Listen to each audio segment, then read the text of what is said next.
जय हिंद दोस्तों, मेरा नाम गौरी शंकर गुप्ता है और हम डिस्कस कर रहे हैं unit number 5 Fourier series. This is lecture number 1 और इस लेक्चर में हम डिस्कस करने वाले हैं पीरियोडिक फंक्शन के बारे में। फॉर्मूला फूरियर सीरीज में जो हम यूज़ करेंगे, डिरिचलेट कंडीशन बहुत ही इंपॉर्टेंट कंडीशन है। एंड प्री रिक्विजिट मतलब कुछ बेसिक नॉलेज चाहिए हमें इसके कुछ एग्जाम्पल्स करने के लिए, तो वो भी हम देख लेंगे। So will start with the periodic function. What do you mean by periodic function? First, a function fx is called periodic function if it is defined for all real x. There is some positive number p such that f of x plus p is fx. That means what?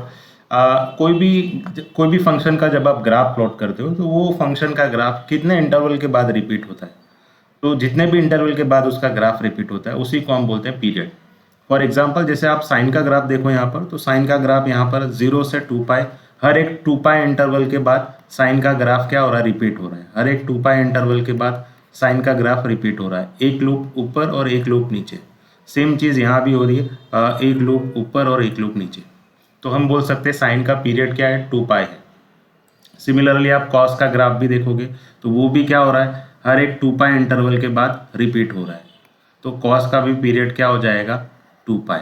तो ये जो v जैसा shape दिख रहा है, ये v जैसा shape हर एक 2π इंटरवल में रिपीट हो रहा है, तो कॉस का पीरियड भी क्या हो गया? 2π। सिमिलरली आप कॉसेक और सेक का भी ग्राफ देख सकते हो, तो वो भी क्या हो रहा है? हर एक 2π इंटरवल में रिपीट हो रहा है।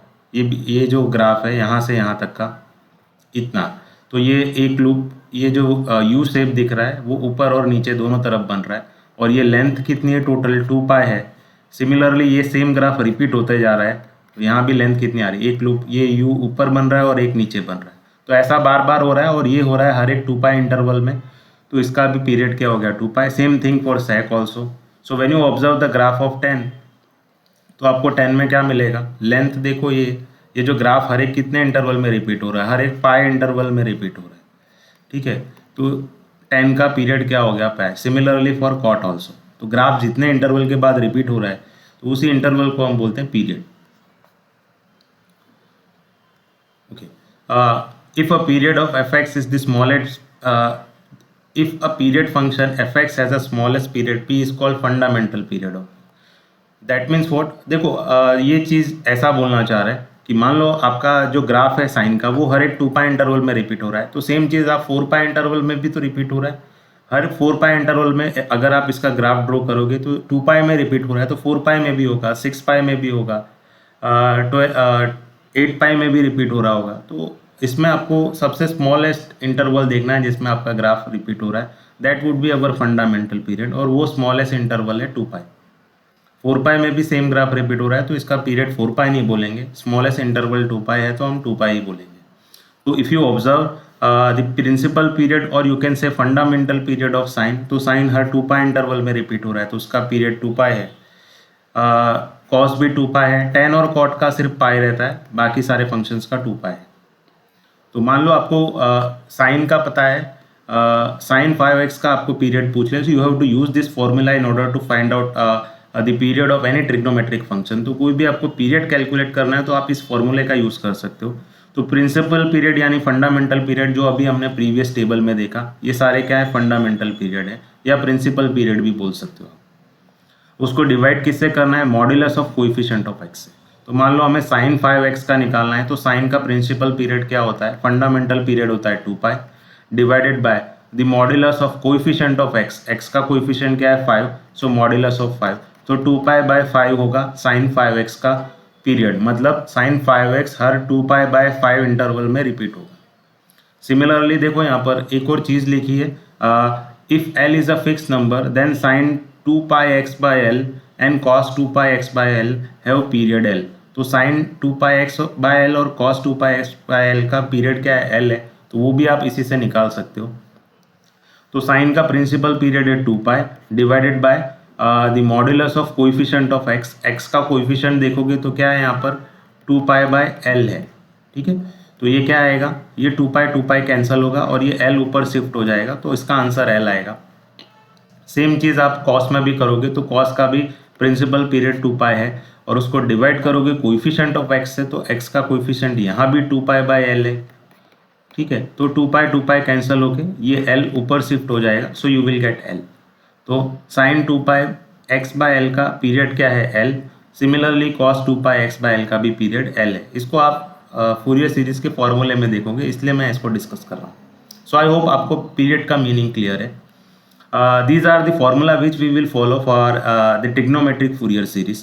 So if we have any Fourier series of periodic function, basically हम Fourier series periodic function का ही निकालते हैं। For non periodic function आप Fourier transform निकालते हो, जो कि आप upcoming semester में पढ़ोगे।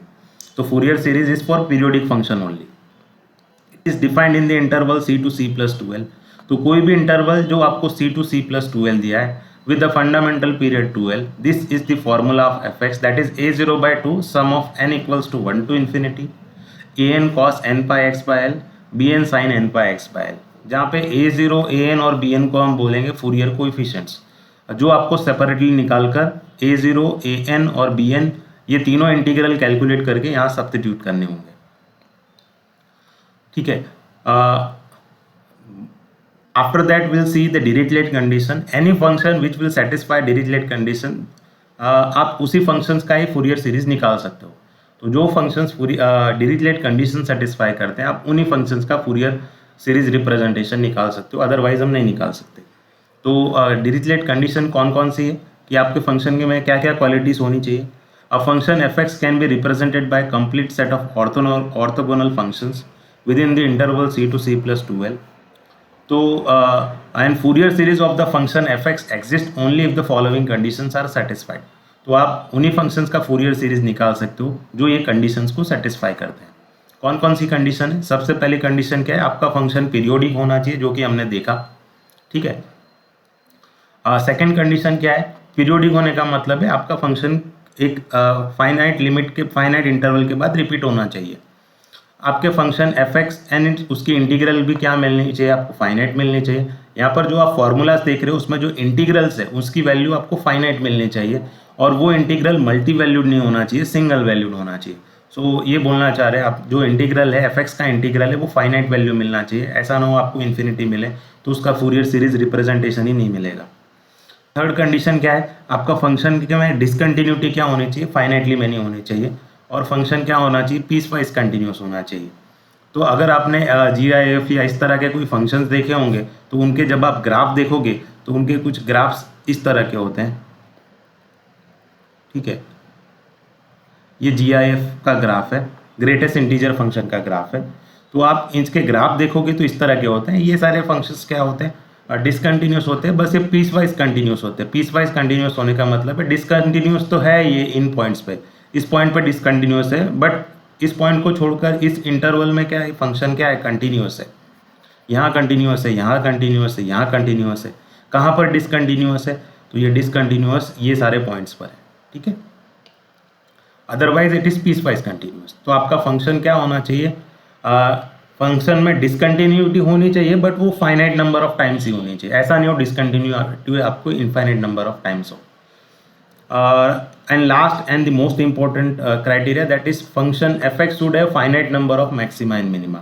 तो आपका जो भी फंक्शन है उसमें जो मैक्सिमा मिनिमा होने चाहिए वो फाइनाइटली मैनी टाइम्स होने चाहिए।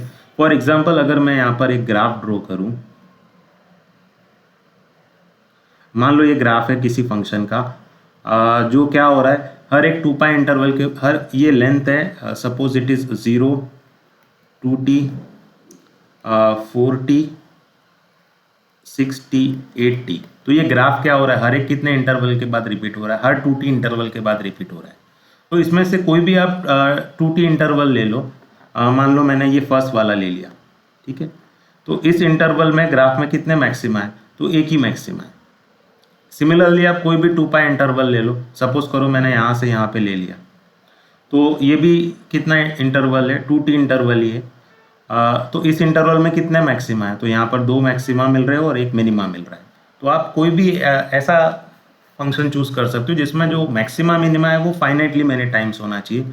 आपका ग्राफ ऐसा नहीं होना चाहिए। देखो मैं यहाँ पे एक ग्राफ ड्रॉ कर देता हूँ।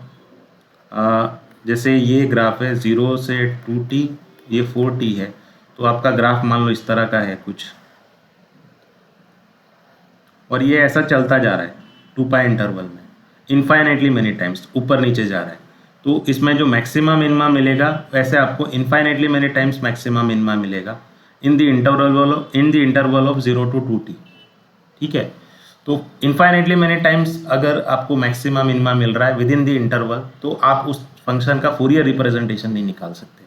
तो आपका जो पीरियड है उस पीरियड के अंदर आपका फंक्शन क्या होना चाहिए, उसमें फाइनाइटली मैनी टाइम्स मैक्सिमा और मिनिमा होने चाहिए। आप उन्हीं फंक्शंस का फूरियर सीरीज रिप्रेजेंटेशन निकाल सकते हो। तो आई होप आपको ये डिरिचलेट कंडीशन भी समझ में आई होगी।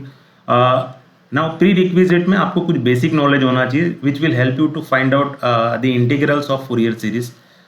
तो पहला नॉलेज आपको इवन और ऑड फंक्शन का होना चाहिए। We will see some properties of definite integral, integration by parts का फॉर्मूला, और इसमें एक शॉर्टकट पढ़ेंगे जो बहुत ही इंपॉर्टेंट है और एग्जाम्पल सॉल्व करने में आपको हेल्प करेगा। कुछ बेसिक ट्रिग्नोमेट्रिक फॉर्मूलास है, आप वो भी याद रखो। ये हम चीज़ें वन बाय वन देख लेते हैं। देखो इवन फंक्शन क्या होता है, f of minus x is F x. तो एफ ऑफ माइनस एक्स पे और एफ ऑफ एक्स पे वैल्यू अगर सेम मिल रही है आपको तो वो फंक्शन इवन फंक्शन है। For example cos x, x sine x, x square function. तो ये सिमेट्रिक अबाउट वाई एक्सिस होते हैं। तो वाई एक्सिस में क्या है, दोनों तरफ ये क्या होते हैं, सेम मिरर इमेज देते हैं। तो वाई एक्सिस से सिमेट्रिक होते हैं। तो जो जैसा ग्राफ आपको यहाँ पर राइट साइड में मिलेगा सेम वैसा ही आपको लेफ्ट साइड में भी मिलेगा। ये एक्स स्क्वायर का ग्राफ है। सिमिलरली आप कॉस एक्स का भी ग्राफ देख सकते हो, ये भी सिमेट्रिक अबाउट वाई एक्सिस है। तो यहाँ पर जो ग्राफ मिलेगा वो सेम ग्राफ आपको राइट साइड में भी मिलेगा। लेफ्ट साइड में जो ग्राफ है वो सेम ग्राफ राइट साइड में भी मिलेगा। तो यहाँ पर क्या है, वाई से वाई अबाउट वाई एक्सिस वो सिमेट्रिक होते हैं, तो वाई एक्सिस के करस्पॉन्डिंग वो मिरर इमेज देंगे। सिमिलरली ऑड फंक्शन क्या होता है, f of minus x is equals to negative of f of x, ऐसा मिल रहा है आपको। तो वो क्या है, ऑड फंक्शन है। जैसे x, x cube, x cos x, sine x, these are the odd function. Odd function क्या होते हैं, सिमेट्रिक अबाउट ऑरिजिन होते हैं। तो ऑरिजिन के अबाउट ये क्या होते हैं, सिमेट्रिक होते हैं। तो यहाँ पर आपको ऑरिजिन के करस्पॉन्डिंग मिरर इमेज मिलेगी। आप यहाँ पे देखोगे तो ये जो ग्राफ मिल रहा है f of x, x cube का, तो वो ऑरिजिन के करस्पॉन्डिंग क्या दे रहा है आपको, मिरर इमेज दे रहा है। तो जो ग्राफ ऑरिजिन के इस तरफ दिख रहा है आपको, इस तरफ दिख रहा है, वही सेम ग्राफ आपको यहाँ भी दिखेगा। तो ऑरिजिन के करस्पॉन्डिंग ये क्या होंगे, सिमेट्रिक होंगे। You can see the graph of sine x also because it is odd function. So these are the even and odd function, all about even and odd function. Now we'll see some properties of definite integral that which you have already seen in your 12th standard. The integral of a to b fx dx. तो integration जो है fx का वो capital fx है। तो after getting integral will substitute upper limit first fb, then after will substitute lower limit that is f of a। अगर आप integration की लिमिट इंटरचेंज कर दोगे तो आपको नेगेटिव साइन आगे लगाना है, ये भी प्रॉपर्टी आपको पता है। तो मान लो आपका इंटीग्रेशन की लिमिट कोई नंबर है negative of a to a f x d x और आपका फंक्शन इवन है, so you can write that integral as 2 times integral 0 to a f x d x. और फंक्शन अगर ऑड है तो आप उसकी वैल्यू डायरेक्टली 0 रख सकते हो। Integral a to b f x d x is same as integral a to b f of t d t. तो वेरिएबल्स x की जगह पे आप t रख दोगे तो उससे कुछ फर्क नहीं पड़ेगा आंसर में। Okay, now will discuss very important thing that is integration by parts rule. तो ये आपने ऑलरेडी पढ़ा हुआ है, इंटीग्रेशन u इंटू वी क्या होता है, that is u times integration of v, integral of derivative of u, integration of v और पूरे का इंटीग्रेशन फिर से। देखो मैं इंटीग्रेशन बाय पार्ट्स का रूल आपको ऑलरेडी पता है, बट मैं यहाँ पर जो डिस्कस करना चाह रहा हूँ वो इसका सेकेंड टाइप है। हमें फर्स्ट वाला यूज़ नहीं करना है ज़्यादा, हमें सेकेंड टाइप यूज़ करना है, ये आपको क्विकली आंसर दे देगा। यहाँ पर देखो ये भी फॉर्मूला हमने ऊपर से ही लिखा हुआ है, तो ये u मैंने एज इट इज़ लिखा है, इंटीग्रेशन ऑफ v को v1 लिखा है। आपको समझना है v1 जब भी लिखा है मतलब आप इंटीग्रेशन कर रहे हो v को सिंगल टाइम। जब भी मैं v2 लिख रहा हूँ तो आप डबल इंटीग्रेशन कर रहे हो v का। v3 लिख रहा हूँ मतलब इंटीग्रेशन 3 टाइम्स कर रहे हो v का। और डैश का मतलब तो डेरिवेटिव भी होता है। तो v1 मीन्स इंटीग्रेशन ऑफ, ये जो इंटीग्रेशन ऑफ v लिखा है उसको मैं v1 लिख रहा हूँ, मतलब इंटीग्रेशन v का सिंगल टाइम। नाउ माइनस है तो मैंने माइनस लिख दिया यहाँ पर। नाउ देखो फिर से यहाँ पर इंटीग्रेशन क्या हो रहा है, दो डिफरेंट फंक्शन का हो रहा है, एक तो डेरिवेटिव ऑफ u और इंटीग्रेशन ऑफ v। तो फिर से इसमें इंटीग्रेशन बाय पार्ट्स लगाओगे तो first function derivative of u as it is, तो उसको मैंने u डैश लिखा है। And when you integrate again तो ये डबल इंटीग्रेशन हो जाएगा v का, तो उसको मैं v2 लिख रहा हूँ। सो u v1, now u dash v1 v2। अब इसका पैटर्न आप समझ जाओ तो u का आपको डेरिवेटिव करते जाना है और v का इंटीग्रेशन करते जाना है। Now u double dash v3, u triple dash v4, u 4 times date v5। तो यहाँ और साइन भी आपको कैसी रखनी है, alternate, plus minus plus minus plus minus, इस तरह से आपको चलते जाना है। तो इसी फॉर्मूले का यूज़ करेंगे। जब मैं इंटीग्रेशन सॉल्व करूँगा तब मैं आपको बताऊँगा, जब हम कुछ एग्जाम्पल सॉल्व करेंगे फूरियर सीरीज़ का, वहाँ हम इसका यूज़ करेंगे। तो इंटीग्रेशन बाय पार्ट्स जब भी यूज़ करना है तो हम ये सेकेंड वाला फॉर्मूला ही प्रीफर करेंगे, आप इसको नोट डाउन कर लेना, ठीक है। Now some basics of trigonometry. यहाँ पर आप क्या करो, कुछ फॉर्मूले से याद रखना। साइन एन पाई की वैल्यू 0 होती है। कभी भी एग्जाम्पल में आपको दिखे साइन एन पाई, यहाँ पे एन कोई इंटीजर है, एन बिलोंग्स टू जेड, ठीक है। तो साइन 2 पाई, साइन 3 पाई, ओके, साइन माइनस पाई, इन सब की वैल्यू क्या होती है, 0 होती है। सिमिलरली कॉस एन पाई क्या होगा, दैट इज -1/n, ठीक है। तो कॉस में अगर आपको इवन टाइम्स पाई मिल रहा है तो इसकी वैल्यू 1 आएगी, और कॉस में आपको ऑड टाइम्स, यहाँ पे कोई ऑड नंबर लिखा है और पाई लिखा है तो इसकी वैल्यू क्या आएगी, -1। Now cos 2n + 1 pi and cos 2n - 1 पाई, इसकी वैल्यू -1 ही रहती है। आप n की वैल्यू रखकर यहाँ पर चेक कर लेना। 2 sin a cos b sin a + b + sin a - b, 2 cos a sin b sin a + b - sin a - b, 2 sin a sin b that is cos a - b - cos a + b, and 2 cos a cos b is cos a + b + cos a - b। तो ये सारे formulas आप याद रखना। जब हम Fourier series के integral solve करेंगे तो वहाँ ही आपको हेल्प करेंगे। आई होप आपको ये लेक्चर समझ में आया। Thank you everyone.